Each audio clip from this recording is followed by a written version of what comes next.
Assalamualaikum warahmatullahi wabarakatuh. Selamat datang di podcast kami. Perkenalkan, nama saya Dia Prabaningrum dari BPPK Semen, Kota Serang, Provinsi Banten.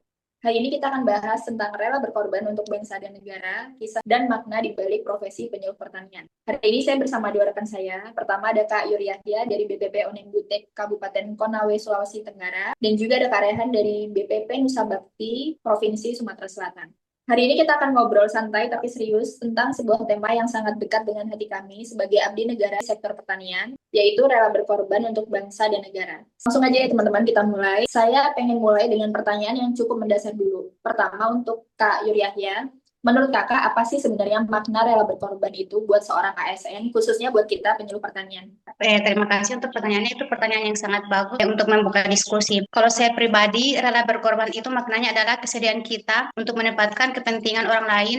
Dalam hal ini, petani dan masyarakat, karena kita bekerja untuk mereka di atas kepentingan pribadi kita. Bukan berarti kita mengorbankan diri sampai lupa diri, tapi ada semangat bahwa pekerjaan ini bukan sekedar mencari nafkah, tapi juga mengabdi kepada masyarakat, khususnya kepada petani. Baik, menarik sekali. Kalau dikaitkan dengan nilai-nilai dalam Pancasila, khususnya sila ketiga dan keempat, rela berkorban itu memang menjadi salah satu fondasi yang penting. Nah, kalau menurut Kak Rehan sendiri, sebagai penyuluh, wujud konkret pengorbanan itu seperti apa dan apa yang Kakak rasakan? Kalau menurut saya ya, ya banyak sekali sih bentuk pengorbanan, terutama bagi kita ya penyuluh pertanian.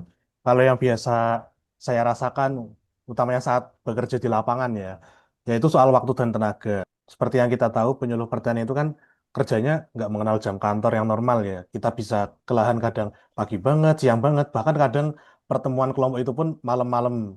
Jadi kita itu berkorban tidak hanya di tenaga tapi juga waktu. Kemudian tenaga juga karena kan kita harus hadir di tengah petani kapanpun mereka butuhkan. Apalagi kalau musim tanam tiba, kita harus berkeliling dari satu kelompok tani ke kelompok tani lain, dari pagi sampai sore untuk memantau LTT mereka. Kemudian saat panen pun juga kita harus mengawasi seberapa banyak panen mereka, bagaimana hasil panennya, apakah sudah sesuai atau belum. Bahkan saat pertanaman pun juga kita harus mengetahui kondisi apa yang terjadi di lahan, serta mengetahui kendala-kendala apa yang dihadapi oleh petani. Kadang bahkan sampai weekend pun ya, kadang tidak bisa beristirahat karena petani kan weekend nggak libur ya, mereka tetap ke sawah. Jadi kita pun harus siap sedia lah kalau misalnya mereka bertanya, baik secara online lewat HP ataupun kalau kita butuh kita di lapangan. Dan ada satu hal lagi yang jarang disebut, yaitu soal lokasi penugasan, di mana banyak dari kita, terutama yang baru masuk sebagai CPNS, ditempatkan di daerah-daerah yang jauh dari pusat kota, jauh dari keluarga, dari fasilitas yang memadai, akses yang memadai seperti jalan, sinyal yang kurang bagus. Kemudian itu juga merupakan sebuah bentuk pengorbanan yang nyata. Benar banget. Terima kasih atas jawabannya buat Kak Rehan dan Kak Maya. Saya pengen tanya nih, karena kemungkinan ada yang berpikir, kok mau sih kita berkorban sebanyak itu? Apa yang membuat Kak Rehan tetap semangat menjalani profesi ini meski tantangannya berat? Kalau saya yang pertama jelas karena tanggung jawab saya ya sebagai aparatur sipil negara sehingga harus mengabdi kepada masyarakat. Selain itu saya juga motivasi terbesarnya karena melihat dampak langsung dari pekerjaan ini, yaitu pekerjaan penyuluh pertanian. Bisa kita lihat ketika kita berhasil membantu petani meningkatkan hasil panen, ketika ada keluarga petani yang bisa menyalurkan anaknya lebih tinggi karena pendapatannya naik, itu rasanya luar biasa. Saya turut senang dan bahagia jika mendengar kisah-kisah seperti itu. Apalagi jika petani bisa senang dengan hasil panennya. Karena itu kalau tidak kita yang bergerak sebagai penyuluh pertanian, maka siapa lagi. Oke, bagus banget jawabannya. Kita masuk ke bagian yang lebih dalam lagi. Kalau bicara tentang tantangan, saya pengen mengajak kita semua jujur ya. Apa tantangan terberat yang pernah kakak-kakak semua alami sebagai penyuluh pertanian? Mulai dari Kak Maya dulu. Terima kasih. Eh, saya rasa kita semua sepakat ya, tantangan terbesar buat saya adalah mengubah mindset atau pola pikir, sikap, dan perilaku dari petani itu sendiri. Di mana mereka sudah terbiasa puluhan tahun sejak nenek moyang mereka menggunakan cara bercocok tanam yang mereka sudah lama jalankan secara konvensional. Ketika kita datang membawa inovasi, misalnya tentang penggunaan pupuk organik, varietas unggul, atau sistem irigasi tetes, tidak jarang kita ditolak. Ada petani yang bilang sudah puluhan tahun cara ini berhasil, kenapa harus ganti? Nah, disinilah kita harus benar-benar sabar dan rela mengulang-ulang penjelasan, melakukan demonstrasi, bahkan menemani mereka sampai mereka percaya. Itu butuh energi dan butuh waktu yang lumayan. Terus saya mau nambahin, selain tantangan dari sisi petani, tantangan kita itu sebenarnya lebih ke sisi infrastruktur ya.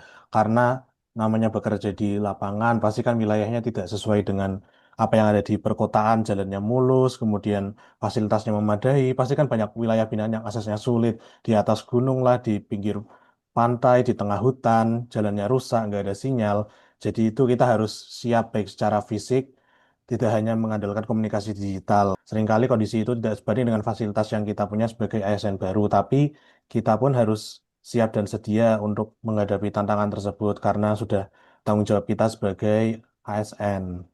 Menurut saya juga poin itu sangat-sangat penting ya. Ada gap antara apa yang kita harapkan dari profesi ini secara materi dengan apa yang kita terima, terutama di awal karir kita sebagai CPNS ya. Nah, kalau Kamaya, gimana caranya menyikapi gap itu agar kita nggak patah semangat gitu? Menurut saya, yang paling pertama itu tanggung jawab kepada Tuhan, tanggung jawab kepada negara, kemudian lebih kepada pilihan, karena kita sudah memilih, jadi kita harus bertanggung jawab atas pilihan kita.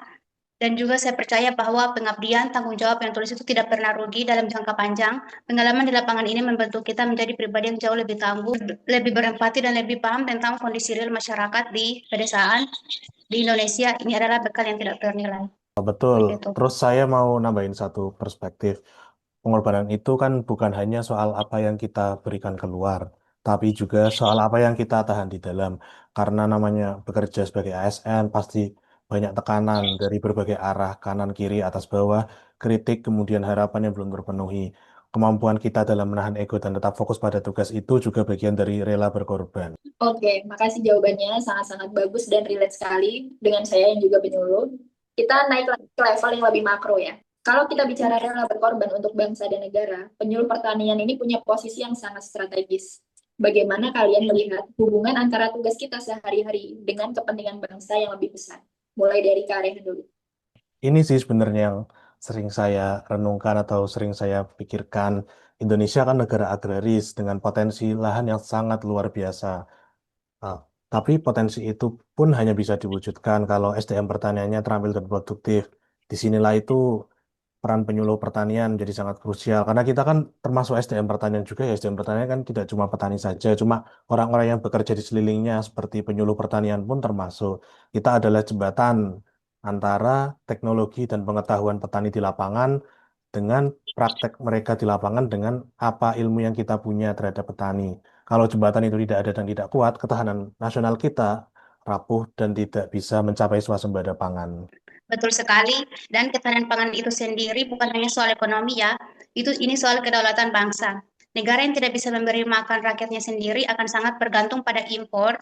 Dan itu membuat kita rentan secara geopolitik. Jadi ketika seorang penyuluh pertanian pergi ke sawah di desa terpencil, membantu petani meningkatkan produksinya berasnya 1 ton, 2 ton, itu adalah kontribusi nyata terhadap ketahanan dan kedaulatan bangsa.